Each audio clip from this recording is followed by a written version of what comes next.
अहिले सुरुमै हामीले सोसियल मिडियालाई कति हदसम्म जान दिने, सोसियल मिडियाले कतिसम्म प्रचार गर्न पाउने, सोसियल मिडियाले कुनै पनि उम्मेदवारको विरुद्धमा कतिसम्म प्रसार गर्न दिने।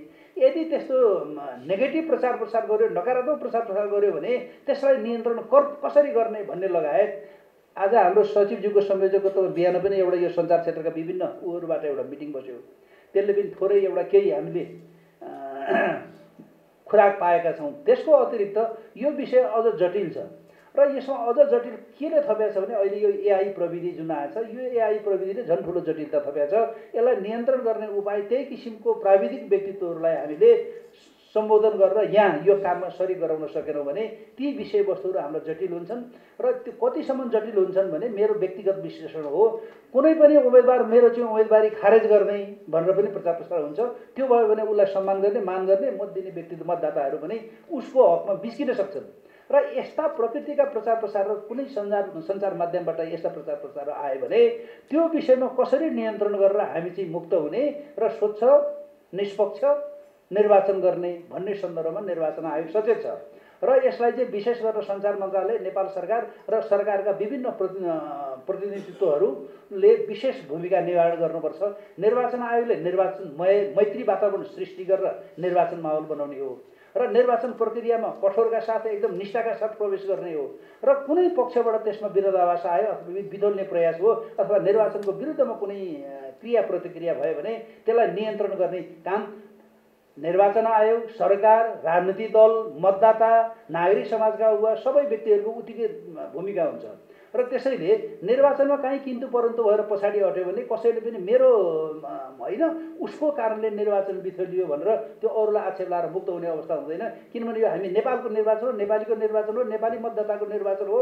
यो गर्नै पर्ने विकल्पविहीन निर्वाचन भएको हुनाले यसलाई चाहिँ हरेक क्षेत्र तह र तर्फबाट उत्तिकै गहन रूपमा लिनुपर्छ भन्ने निर्वाचन आयोगले विश्वास गर्छ। र अब यो मिसइन्फर्मेसन, डिसइन्फर्मेसन र हेड स्पिच लगाएका कुराहरू छन्। यी कुराहरूले असाध्यै ठुलो पेचिलो प्रभाव पार्छ।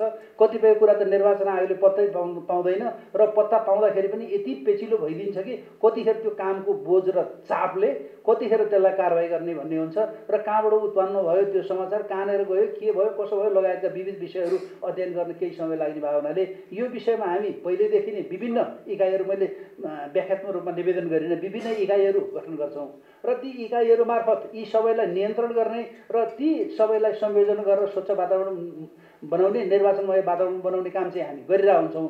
तैपनि यस्तो बिथोल्ने जुन शक्तिहरू हुन्छन् ती शक्तिहरूलाई नियन्त्रण गर्ने सुरुमै सरकारले सोच्नुपर्छ र सुरक्षाकर्मीहरूको यसमा अझ विशेष भूमिका हुन्छ। र निर्वाचनको सन्दर्भमा अझ पेचिलो अरू कुरो के भने निषेधात्मक राजनीति हुन्छ। भनेको एउटा दलले अर्को दललाई निषेध गर्ने, अरू एउटा शक्तिले अर्को शक्तिलाई निषेध गर्ने, अनि पुरानो शक्तिले नयाँ शक्तिलाई निषेध गर्ने, नयाँ शक्तिले पुरानो शक्तिलाई निषेध गर्ने लगायतका प्रक्रियाहरू सुरु भने निर्वाचनको वातावरण बिथोलिन्छ। त्यसकारण त्यो वातावरणलाई नबिथोलिकन संलग्ने प्रयोजनको लागि सुरक्षाकर्मी र प्रशासनबाट आदेश दिने व्यक्ति र व्यक्तित्वहरूको विशेष भूमिका रहन्छ।